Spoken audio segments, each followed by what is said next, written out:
Chosen one, the war is over. Now you get to rest. The deep tiredness you feel in your body is not weakness. It doesn't mean you failed. It's actually a sign that you just finished a very long and hard battle. What you feel now is not the start of something bad. It's the ending of something heavy. For a long time, the world made you believe that being tired means you're not doing enough. But that's not true. This kind of tiredness is proof that you made it. You've survived something powerful. And now it's over. Because the battle is over. The fight to stay afloat, to stay seen, to stay whole, that storm has passed. And you didn't just survive it. You overcame it. This isn't just symbolic. It's a real spiritual shift that is now anchoring into your physical world. But to fully receive what has already been secured for you to truly step into your rest, you must say yes to the moment you've been prepared for. So let this be your agreement, like this video, to anchor this finality into your timeline. Subscribe to our channel to step into alignment with those who are walking this new beginning side by side with you. And if your spirit knows this is true, comment 77 to seal your participation in this sacred piece. Let the video play on repeat, not for sound, but to keep your atmosphere tuned to the frequency of victory. This frequency, this video, carries more than words. It carries a vibration that will begin to rewire your subconscious. It will saturate your inner world with the truth your spirit already knows, but your mind has struggled to hold on to. The war is over. And so, we begin the next chapter, Chapter 1, the deafening silence of victory. For as long as you can remember, there has been a sound, not one you could explain or trace, but one you could always feel. It was a low, invisible hum, an undercurrent of unease, of tension. Like static beneath your hearing, it lived just below your awareness, shaping how you moved through the world. This wasn't sound in the traditional sense. It was a spiritual frequency broadcasted by a system designed to keep you bound. It hummed with fear, with lack, with the weight of an impending doom that never fully arrived, but never left. It was a signal powered by the collective anxiety of the world around you, fed by the control matrix, and echoed by the inner voice shaped by your past. Self-doubt became your background music. You grew so used to this psychic noise that you mistook it for life itself. You learned to function inside the fog, to think through the static, to push forward against a current that never stopped pressing back. This noise wasn't harmless. It ruled your sleep. It stirred your anxiety.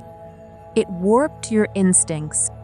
It trained you to stay alert, to brace for betrayal, to flinch before anything even happened. That you once lived with? It was not just noise. It was the sound of war. A war for your peace, your clarity, your very consciousness. But now listen. Listen past the familiar sounds in your room, beyond the traffic, beyond the buzz of life. Listen to the space between your thoughts. What do you hear? Silence. Not emptiness, but presence. A stillness that feels alive. For the first time, the broadcast is gone. The transmission of fear, of lack, of endless pressure has gone silent. The signal has been severed. The towers of control have fallen. And this silence is not absence. It is the evidence of liberation. You are standing in a new territory now. The land within you has been freed. And this stillness, it is the sound of sovereignty. But don't be surprised if it feels strange, because your body, your nervous system, was trained for war. Your senses were fine-tuned to detect danger before it arrived. You could read the energy of a room before words were spoken. You could feel the shift in someone's tone before their face even changed. You weren't imagining it. You were a soldier on a battlefield that most couldn't see. That's why they called you paranoid, overly sensitive, dramatic. But they didn't understand. They were civilians living in a land under spiritual occupation, unaware of the silent war surrounding them. You weren't broken. You were awake. And now, that silence you feel? It's not emptiness. It's the sound of returning home after a lifetime at war. No more explosions. No more scanning every shadow. No more waiting for something to go wrong. It's jarring because it's unfamiliar, but it's real and it's yours. Even now, you might notice yourself bracing, tightening your shoulders, holding your breath, waiting for the noise to return. That tension you feel isn't failure. It's a reflex, a phantom echo of a long season in survival mode. Your body remembers what it means to brace for impact, even when the threat is gone. This, too, is part of healing. Your nervous system is decommissioning its defenses. The shields that once kept you alert are no longer needed. So don't panic if old anxieties briefly rise. Don't misinterpret the tremble of release as the return of danger. This is not regression. This is restoration. You are feeling victory settle into your body, not as fireworks, but as a slow, honest awareness of what you've survived. The pain that flickers through you now, it's not new. It's what's been there all along, muted by adrenaline, buried beneath battle readiness. Now that the war is over, you can feel again. And what you're feeling is not weakness. It's truth. So honor it. Comment I receive this if this chapter resonates with you. These sensations, this ache, this release, they are not symptoms of brokenness. They are proof of survival. Your body is cataloging its triumphs. You're not falling apart. You're finally falling into peace. And as the static fades, something unexpected may happen. Your own thoughts will grow louder. Not because they've changed, but because you can finally hear them without distortion. And in that quiet, a sacred separation begins. You'll start to recognize which thoughts are truly yours and which were planted by the system. Your real voice, it doesn't shout. It doesn't rush. It's calm, clear, steady, and now, for the first time, it's coming through. The voices that once spoke with urgency, the ones that criticized, doubted, and pushed you to fear, were never yours. Those were the imposters. Their tone was always frantic, their message always rooted in lack. Now, in the stillness, you begin to discern them for what they were. This silence is your sacred laboratory. In it, you relearn how to recognize your true self. At first, the quiet might catch you off guard. You'll pause, almost suspicious of the calm. Where is the inner debate? The tug of war over every decision, every word, every thought. But there is no argument now, no battle. What you're feeling is not confusion, it is peace. And this peace is not imagined. It is the direct outcome of the spiritual ceasefire taking place within and around you. And soon, this stillness will begin to show up in your body. The tightness in your jaw that you've carried for a decade will start to let go. You might hear it pop, shift, or click as the muscles remember how to exist without pressure. The hardened knot between your shoulders, once a constant, will soften. Slowly, gently, like ice melting under morning sun. Then comes the breath. A full, deep inhale will arrive unforced, unplanned, and the sheer volume of it will surprise you. Air will fill your lungs in a way you forgot was possible. So much oxygen, so much life. It might even make you dizzy. Because your body, for the first time in years, is no longer surviving. It's receiving. And you will sleep. Not the restless, half-alert sleep of someone listening for danger, but real rest. Deep, dreamless, restorative. This is not a luxury. It's not an indulgence. It's your first spoil of war. The world itself will begin to transform before your eyes. Not metaphorically, literally. The gray haze you didn't even realize was there. The dulling filter of the old frequency has lifted, and now color returns. Colors look richer, bolder, more alive, as if the saturation has quietly been turned up. Even the most ordinary things, sunlight on your skin, the flavor of food, the sound of a song will feel unfamiliar. Unfiltered, pure. This is what reality feels like when experienced without interference. For so long, your senses were sharpened for survival. You weren't tasting life, you were scanning it. You weren't hearing music, you were listening for danger beneath it. Now, without that psychic interference clouding your perception, your senses are returning to their original purpose. Not as weapons, but as instruments of joy. And this, right here, is the first stage of true rest. You're not being asked to create anything, not to build, not to perform. This piece does not demand productivity. It only asks for your presence. Inhabit it. Let it wash over your nervous system. Let your body finally stand down. Let your spirit recognize what it has never known, the signature of safety, the sense that the perimeter is secure. The war is no longer at the gates. You are no longer the watchman on the wall. The silence is now your evidence, and you'll begin to see it reflected outward in the way you speak, in the way you listen, in the way you meet the world, not as a soldier, but as someone who has made it through, and who no longer needs to defend their peace just to keep it. Conversations will begin to feel unnervingly clear. What once required decoding layers of intent, subtle manipulations, hidden power plays, will now unfold without disguise. You'll look for the usual shadows, the double meanings, the traps, but they won't be there. It will feel strange at first, exposed even.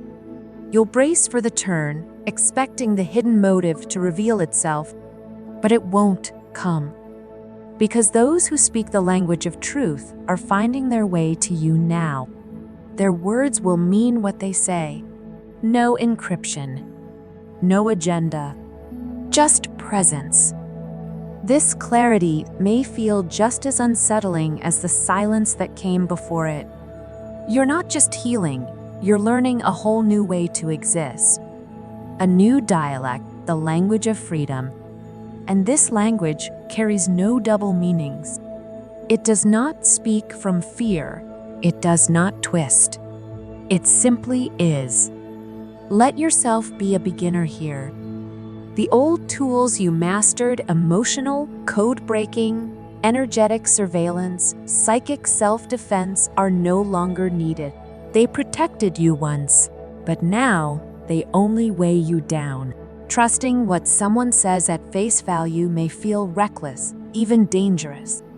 But in this liberated realm, it is not navy, it is law. And now you arrive at Chapter 2, a divine inventory of your scars.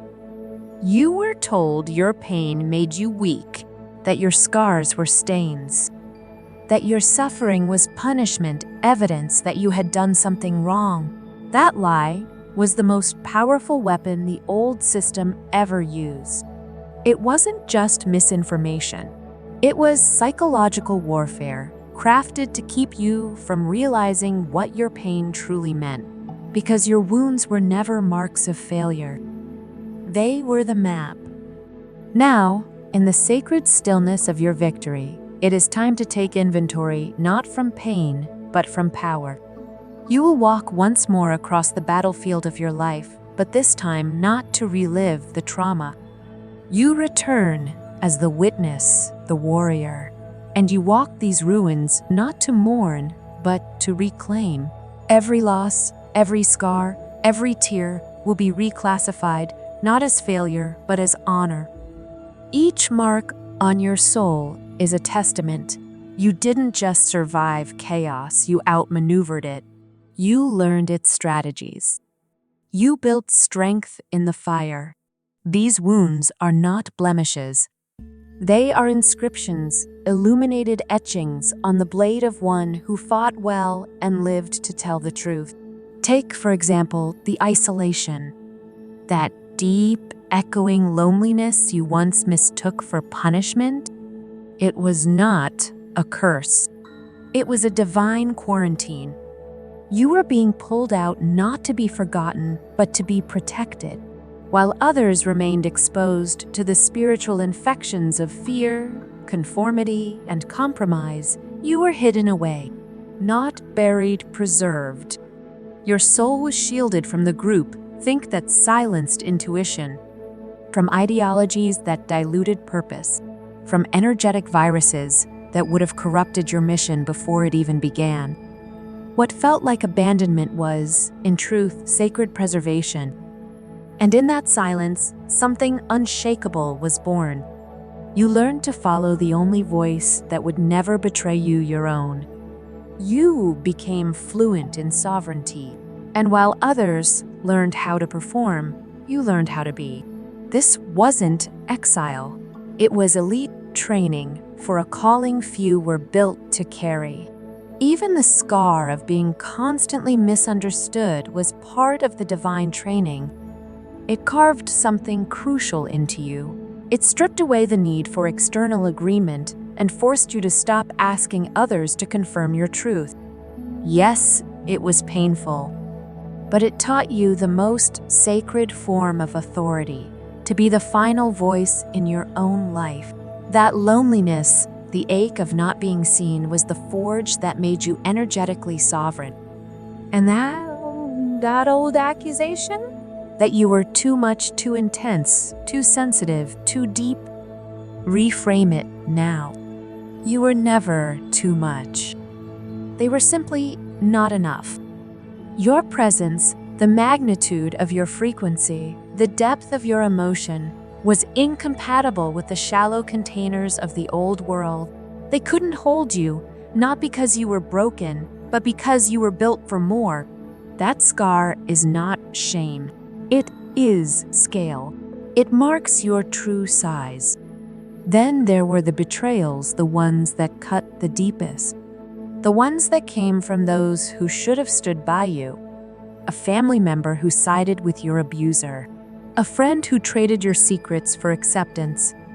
A partner who mirrored your soul just to use it against you. These weren't random acts of cruelty. They were spiritual audits. Each betrayal was a moment of reckoning. The universe was asking you again and again, will you cling to the illusion of safety, or will you choose the raw, liberating truth of your own soul? And every time you walked away, shaking, grieving, but clear, you passed. You chose freedom over familiarity. You chose truth over comfort. And in doing so, you rewrote your path. These betrayals were designed to sever your attachments to the old world's matrix of conditional love and transactional relationships. They were spiritual cutting the cords that kept you tethered to a dying system. Your capacity to forgive was not the point. Your capacity to discern and detach was the skill being honed. Each act of betrayal fortified your energetic boundaries and taught you that your own validation was the only one that mattered.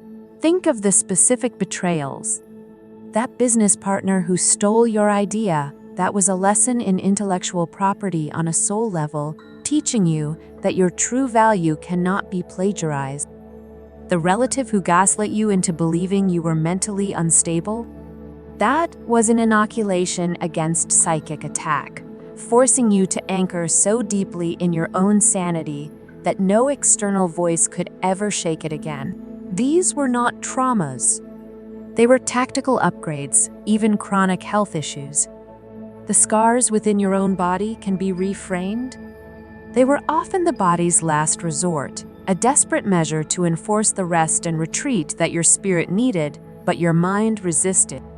The illness was a forced sanctuary from a world that was poisoning you. The financial struggles, the relentless cycles of lack and survival were not a reflection of your worth. They were a crucible designed to teach you how to build worlds from nothing. The system deliberately withheld resources from you, attempting to starve you into submission. It wanted you to believe that your survival was dependent on its approval, its jobs, its structures. But you learned to be resourceful. You learned to manifest, to create, to trust in a flow that defied logic. You built your life on faith, while others built theirs on credit. You learned that security is not in a bank account, but in your innate connection to the divine source of all abundance. This was not a lesson in poverty. It was a masterclass in creation. You were being stripped of all external support so you could discover the inexhaustible wellspring of power within you. You now understand that you are the resource. You are the source. That knowledge is a wealth that can never be stolen. Every bill you struggled to pay, every meal you worried about, was a repetition in the gym of manifestation. Now consider the so-called failures.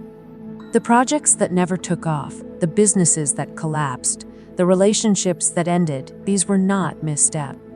They were controlled demolitions. The universe, in its infinite wisdom, was clearing away timelines that were too small for your destiny. That failed business was preventing you from being available for your true calling. That relationship that ended was occupying the space meant for your divine counterpart. That path that looked so promising but turned into a dead, and was the universe protecting you from a gilded cage? Your failures were your greatest protection, divine interventions, clearing the path for the grander reality that awaited you. They were not signs of your inadequacy, but proof of your protection. Even the moments of perceived laziness were a form of rebellion, your soul enforcing a necessary pause that your programmed mind could not understand. It was an act of sacred preservation, mistaken for a character flaw. As you look back now, see these events not as a narrative of suffering, but as your training montage. The pain was the forge. The pressure was the hammer. The suffering was the process by which a lump of rare divine potential was shaped into an unbreakable sovereign being. You did not simply survive it. You were consecrated by it. Chapter 3: Decommissioning the Spiritual Armor. Since the moment you were born into this timeline, you have been wearing armor. It is not made of metal, but of survival mechanisms, energetic shields, and emotional calluses. It was forged in the fires of your earliest traumas and reinforced with every subsequent battle. This armor was a necessity. It protected your core, your highly sensitive and pure energetic heart, from the relentless onslaught of a world that seeks to commodify, control, and consume pure light. This armor is the stoic expression you wear when you are in pain. The hyper-independence that keeps you from asking for help, the analytical mind that deconstructs every situation to preemptively neutralize threat, is the war you built around your heart, brick by painful brick. It served you well. It kept you alive, but the war is over now, and carrying the weight of this armor in peacetime will crush you. It is time for it to be decommissioned. This is a process, a deliberate and conscious act of disarmament. It is not a single event, but a gradual layer-by-layer dismantling. You must approach this process with the same reverence as soldiers shows when laying down their arms after a long-fought victory. The first step is to acknowledge the armor exists, feel its weight. Drop soul rest if you're choosing peace over pressure in this season of your life. Notice how it constricts your breath, how it limits your range of motion, not physically, but emotionally. It prevents you from fully receiving love, joy, and peace because its primary function is to block incoming energy, and it cannot differentiate between a missile and a gift. It is a blunt instrument that has served its purpose. For so long you have identified with the armor you believe. You are the stoic, the fighter, the survivor. You are not. You are the sacred, sensitive heart that the armor was built to protect the rest you are now entering. Is the space required for this armor to be safely removed? It is a spiritual dry dock where the water-to-vessel of your personality can be repaired and refitted for a new purpose. Exploration, not combat. Consider the specific pieces of this armor. There is the armor of cynicism forged from disappointment, which protected you from false hope, but also blocked out true miracles. There is the armor of intellectualism, which allowed you to analyze and outsmart your opponents, but disconnected you from the wisdom of your body and intuition. There is the armor of numbness, the ultimate defense, which saved you from unbearable pain, but also robbed you of profound ecstasy. Another heavy piece is the armor of perfectionism, which you wore to make yourself an impossible target for criticism, but which also starved you of the joy of spontaneous creation and the grace of being human. Acknowledge the armor of people-pleasing, a camouflage you water blend in and avoid attack, which costs you your authentic voice. Each of these must be lovingly acknowledged for its service and then gently laid down. You will begin to feel this decommissioning physically. It might feel like a sudden, overwhelming wave of emotion that comes from nowhere. Decades of suppressed grief may surface. Let it. These are not new wounds. This is the old armor plating of stoicism, dissolving and allowing the tears you couldn't afford to cry during the water to finally flow. Each tear's a liquid solvent, melting away a layer of hardened defense. You may feel a strange new vulnerability, a sensitivity to the world that feels almost painful. At first, comments that would bounce off your armor before may now sting. This is not a regression. This is the feeling of your nerve endings coming back online. You are regaining your divine sensitivity, which is one of the greatest tools of a chosen one during the war. This sensitivity was a liability, a radar that was too loud and distracting. In peacetime, it is your guidance system, your creative muse, your connection to the subtle language of the universe. You must allow yourself to be this soft again, knowing that your environment is no longer hostile. The divine arms ensures your safety.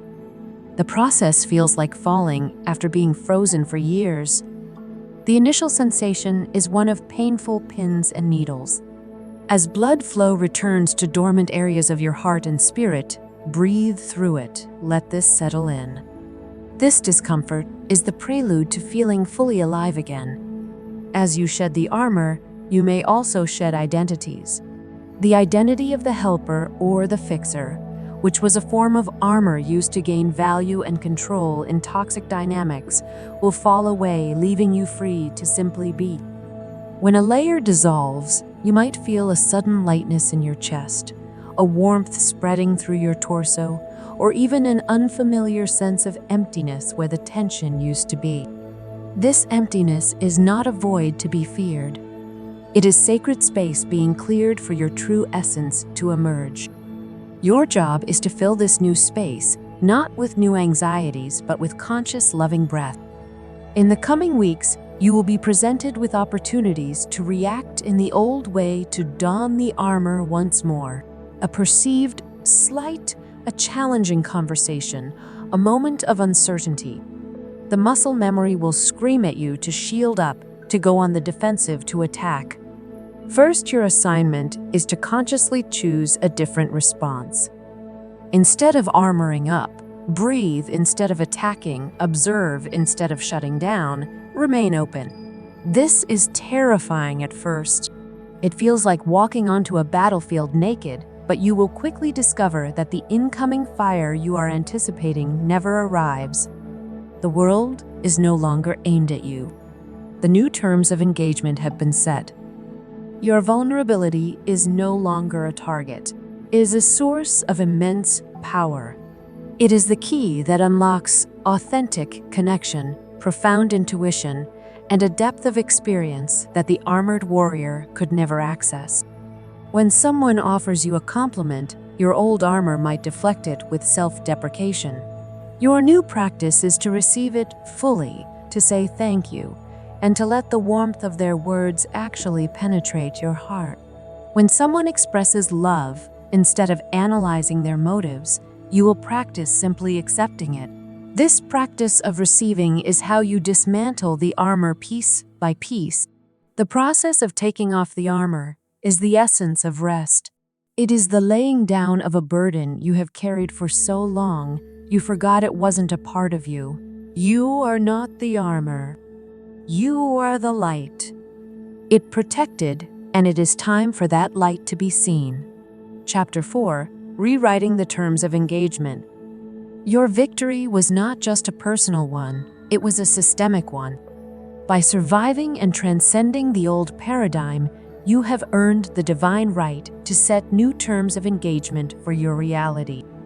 The old rules dictated by the matrix of control no longer apply to you. Those rules were predicated on your belief that you were powerless, that you had to negotiate, placate, and compromise your energy to survive. The old terms were they take, you give. They demand, you comply. They project, you absorb. That contract has been rendered null and void by your ascension. You are now the sovereign of your energetic domain, and you are rewriting the law. This is not an act of aggression. It is an act of order. You are not building walls. You are defining the borders of your nation.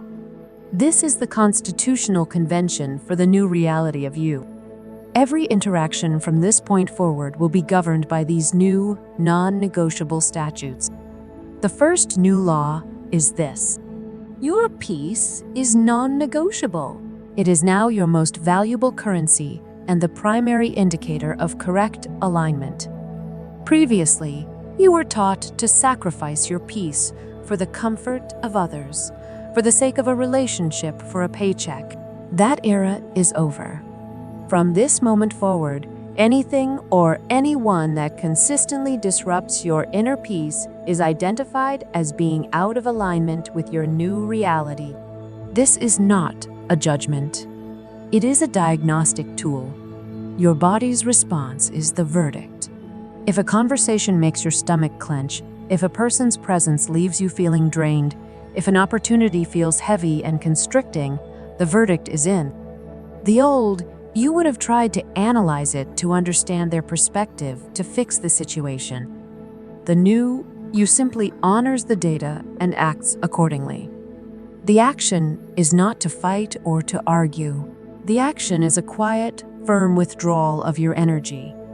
You will hang up the phone. You will leave the room. You will decline the invitation. You will do so without guilt and without explanation, because your sovereignty requires no justification. Your peace is the North Star of your new kingdom. Any deviation from it is a deviation from your divine path.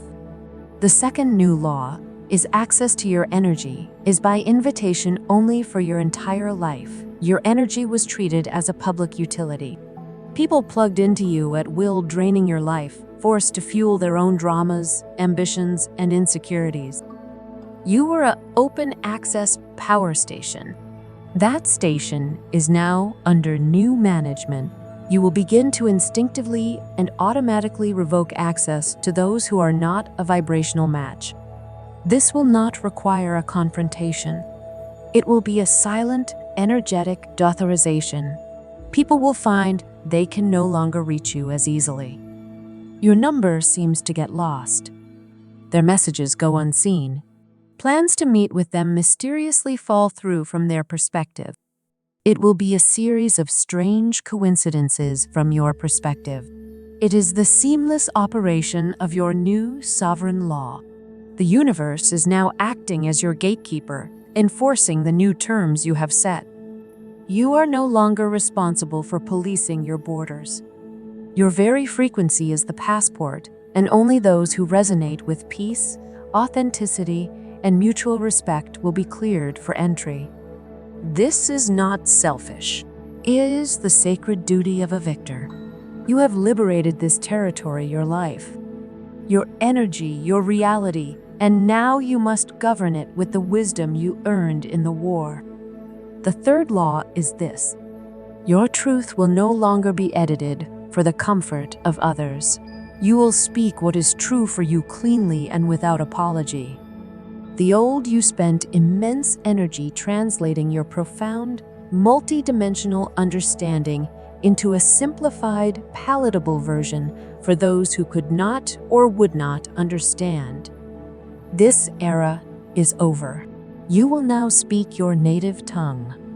Those who are meant to understand will, those who do not are not your audience. When a family member asks for your opinion on a matter steeped in old world drama, you will no longer offer applicating response. You will state your truth. I am no longer available for this type of conversation. This unedited expression is not aggression. It is a beacon for your true tribe. A fourth law emerges from this: joy is your sacred duty. It is not a luxury, but a strategic imperative. Your joy is a high-frequency broadcast that actively disrupts the old matrix of fear and misery. Every moment of genuine laugh at pleasure and contentment is an act of spiritual warfare against the fading paradigm. Treat your joy as a mission-critical assignment. In the near future, you will be tested on these laws. People from your past who are accustomed to the old terms of engagement will reappear. They are the energetic gatekeepers of your old timeline, sent to see if you can be led back into the old contract. A narcissistic family member will call, expecting you to manage their emotions. An old boss will reach out with a great opportunity that feels suspiciously like the prison you just escaped.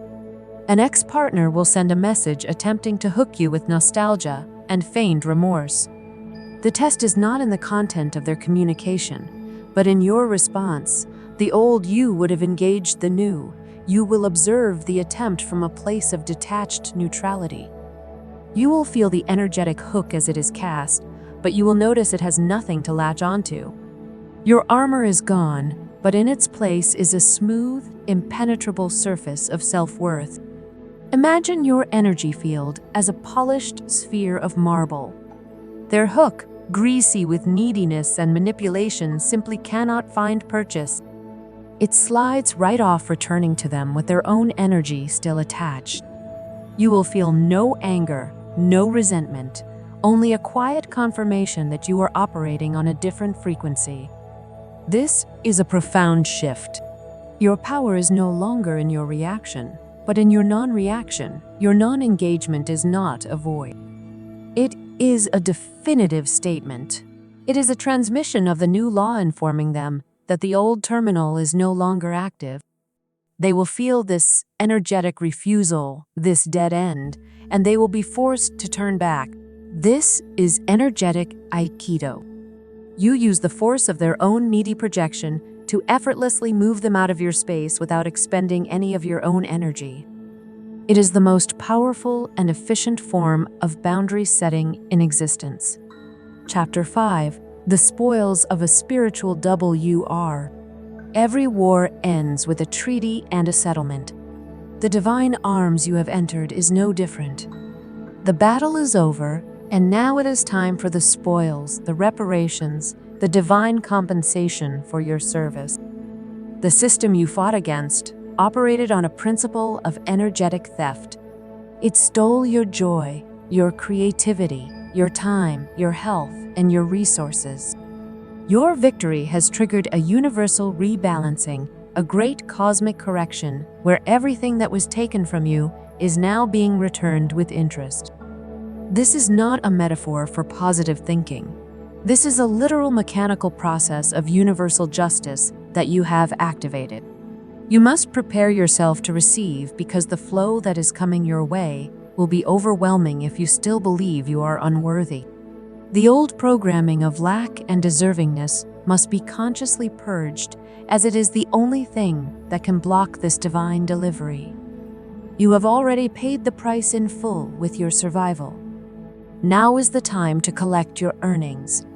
This is not a gift. It is a payment for services rendered to the cosmos. The first wave of reparations will be intangible, but profoundly real. It is the return of your creative life force. For years, you may have felt blocked, uninspired, or creatively barren.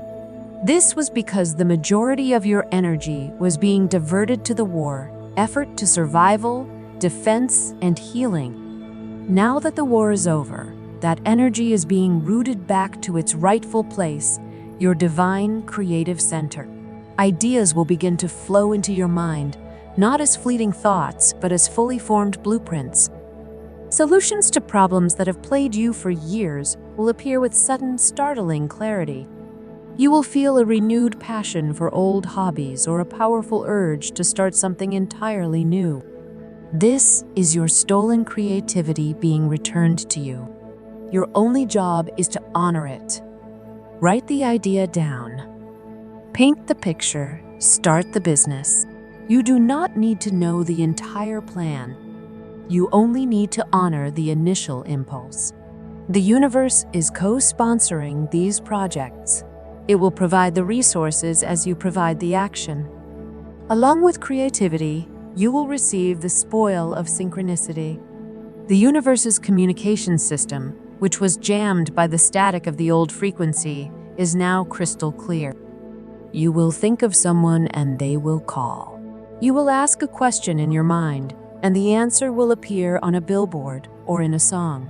Lyric, numbers, symbols, and animal messengers will become your daily conversation with the divine. This is not random. It is your new guidance system coming online. A spoil of war reserved for those who have learned to listen to the silence. The second wave will be the restoration of your time and your physical vitality. Look back at how much time was consumed by anxiety, by recovering from toxic encounters, by navigating manufactured drama that time was stolen from you. You are now receiving a time dividend.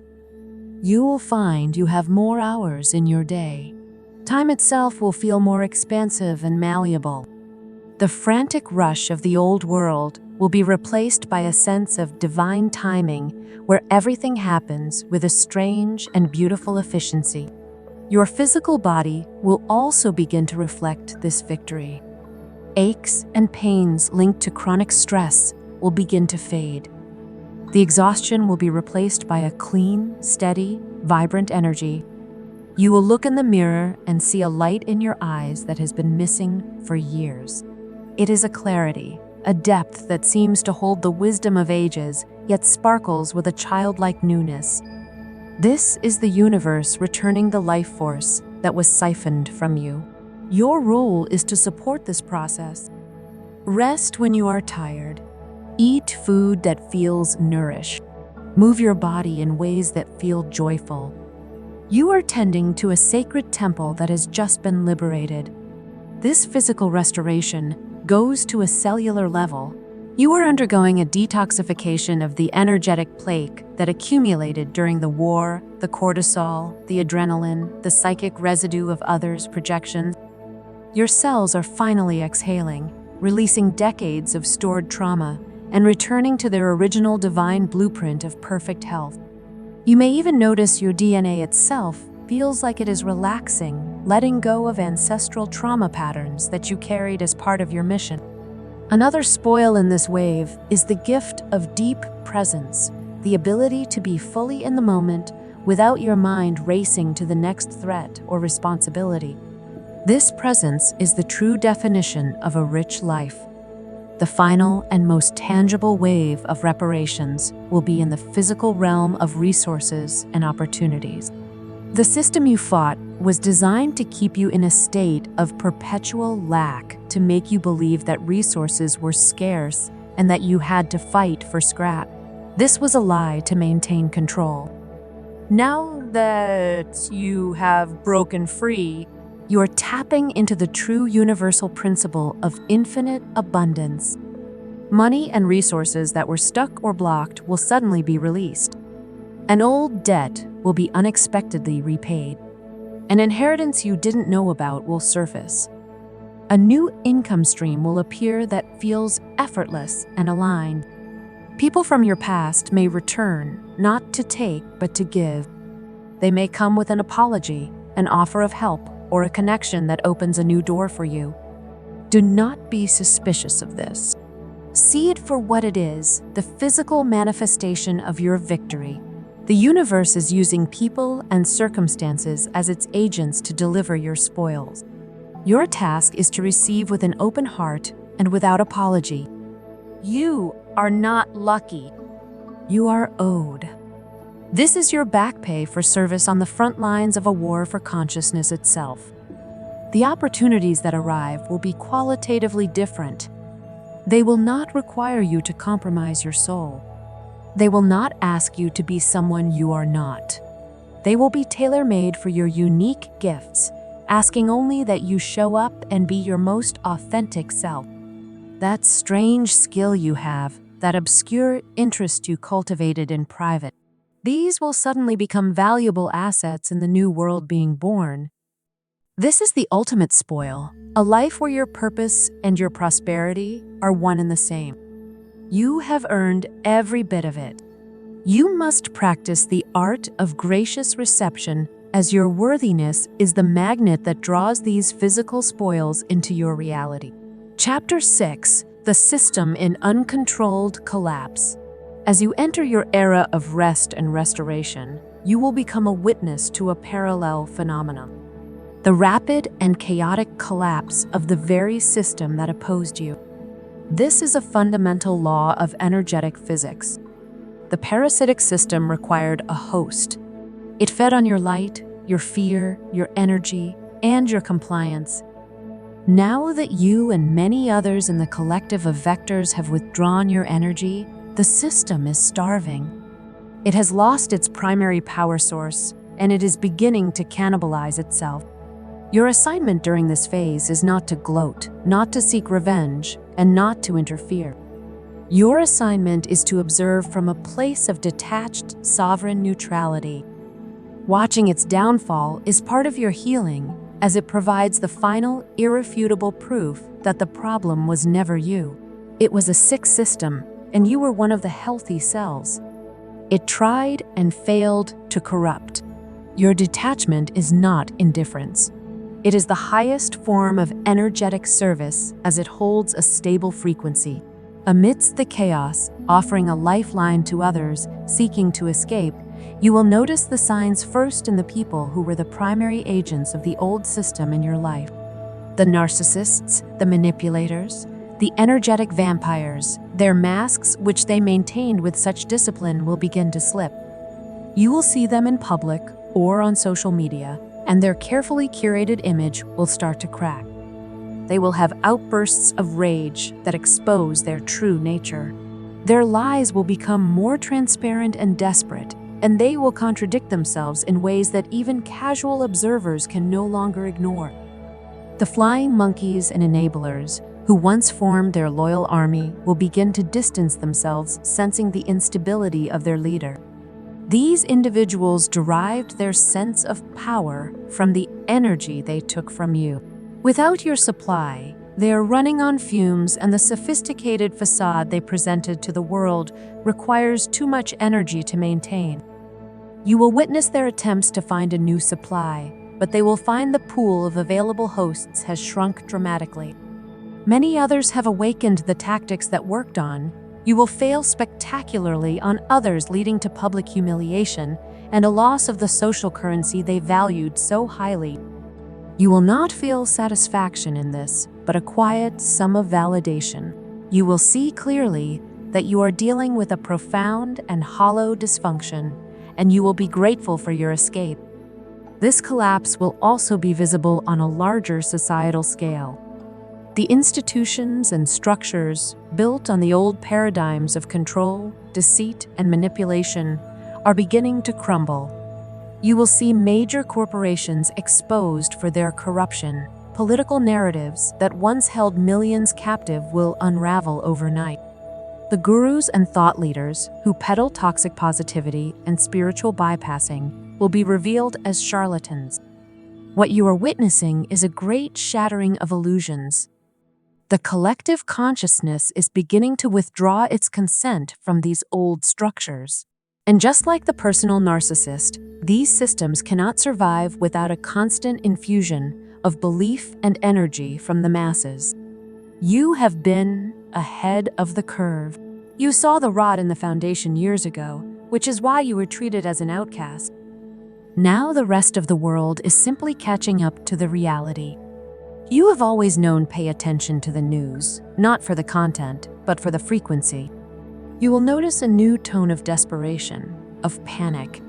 The narratives will become more extreme, more ridiculous, as the system tries increasingly shocking methods to reclaim the attention of the populace. It is the frantic screaming of a dying entity. Notice how the entertainment industry produces content that feels hollow and soulless. How financial systems exhibit bizarre and illogical volatility. How public disgust devolves into meaningless noise. You will see the breakdown of trust in once some questionable institutions, medicine, media, education. As their foundational lies are exposed to the light, these systems will begin to openly contradict each other, revealing the lack of a coherent central control and exposing the chaos. This is the system in its death throes. Do not be drawn into the chaos of this collapse. Do not get caught up in the outrage or the fear. Your work was in withdrawing your own energy. Now you simply watch the inevitable consequences unfold from a safe distance. They will try to pull you back in. The collapsing system will send out frantic distress signals disguised as news headlines, social emergencies, and manufactured outrage, all designed to hook your energy one last time. It'll scream, "You must be angry about this. You must be terrified of this." Your greatest act of power is to refuse the invitation to stay centered in your own reality, to tend to your own garden while the jungle of the old world burns itself down. It is not your fire to put out. You were the one who escaped the jungle.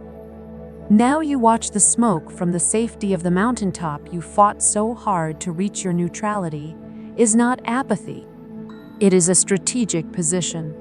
It is the calm, steady frequency that provides an alternative to the chaos, a stable platform for others who are also looking for a way out of the fire. Your peace is an active form of rebellion against a system that thrives on turmoil. It is your ultimate ongoing victory. To engage with the chaos is to volunteer to be psychic shrapnel for a dying paradigm. Your sacred duty is to remain whole. Chapter 7: The Sacred Armistice and the Reign to Come. The period of rest you have now entered is not an end. It is not a retirement. It is a sacred armistice. An armistice is not a surrender. It is a temporary cessation of hostilities by agreement of the warring parties.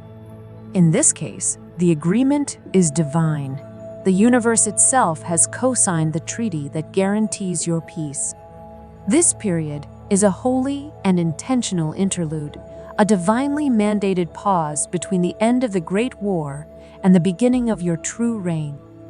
It is a time for the victorious sovereign to heal their wounds, to count their spoils, and to integrate the profound wisdom earned through conflict before they take their throne and begin the work of building a new kingdom. To the outside world, it may look like you are doing nothing, but in the silence, the most important work is being done. You are undergoing a complete cellular and spiritual recalibration. It is a metamorphosis occurring within the chrysalis of this sacred quiet. This is not idle time. It is assimilation time. It is the universe giving you the space to process the downloads and upgrades you received during your final battles. During this arm, your very being is being upgraded to hold the frequency of leadership. The war required you to be a soldier, reactive, defensive, and focused on survival. The coming era of peace requires you to be a monarch, creative, proactive, and focused on thrive. This transformation cannot happen overnight. It happens in the quiet moments of rest. As you sleep, your energetic blueprint is being written. As you walk in nature, your nervous system is being attuned to the frequency of peace and abundance. As you allow yourself to play and experience joy, you are remembering the language of the reality you are here to create. Do not rush this process. Do not let the lingering programming of the old world convince you that your worth is tied to your productivity. Your current assignment is simply to be, to receive, to heal, to integrate. This is the most productive work you can possibly do right now. You are a chalice that was shattered and is now being lovingly reassembled with gold. You must be still for the pieces to set. This integration is crucial. Every lesson from every scar is being distilled into pure wisdom. Every ounce of pain is being transmuted into unshakable compassion. Every moment of isolation is being converted into sovereign strength. You are not just healing. You are alchemizing your entire past into the fuel for your future reign. The reign to come will not be one of domination or control, as in the old paradigm. It will be a reign of influence and emanation. This is a form of quantum leadership where your eternal state directly impacts the collective field around you. Your centered peace creates a ripple effect of calm. Your AMO joy grants others permission to access their own. You will not lead by decree, but by example.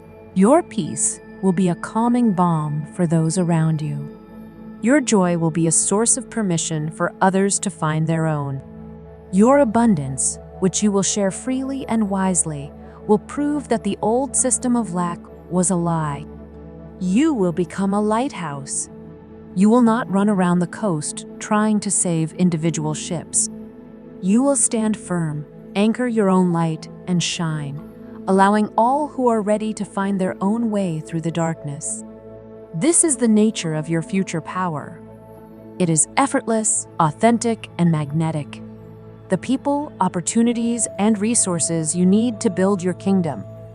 Whether that kingdom is a business, a family, a community, or a creative project, will be drawn to the frequency you are now cultivating in your rest.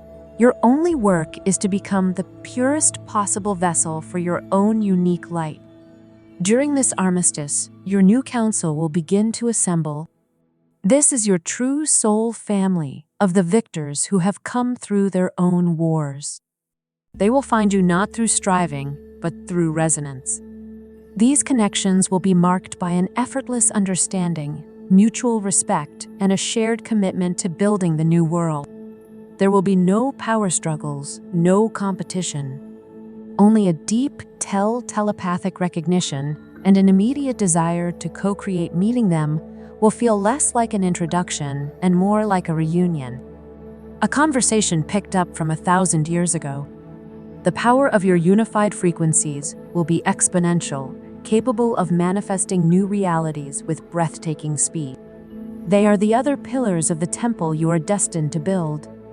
The sacred armistice is the time dedicated to that purification and assembly. It is the final preparation before you are handed the architect's plans for the new era. Trust the timing. Trust the silence. Trust the rest. Every moment of peace you claim now is a foundation stone for the kingdom you will govern tomorrow. This reign begins not with an action, but with an acceptance of your inherent worthiness to rule your own reality. The throne is not a piece of furniture, but a state of being. By accepting this sacred rest, by claiming your peace, you are seating yourself upon it. The war is over. The soldier can now put down their sword. The rest you are experiencing is the holy ground upon which your throne is being built. This is not the end of your story. This is the sacred pause before your coronation, the deep and restorative breath before you speak your entire new world into existence.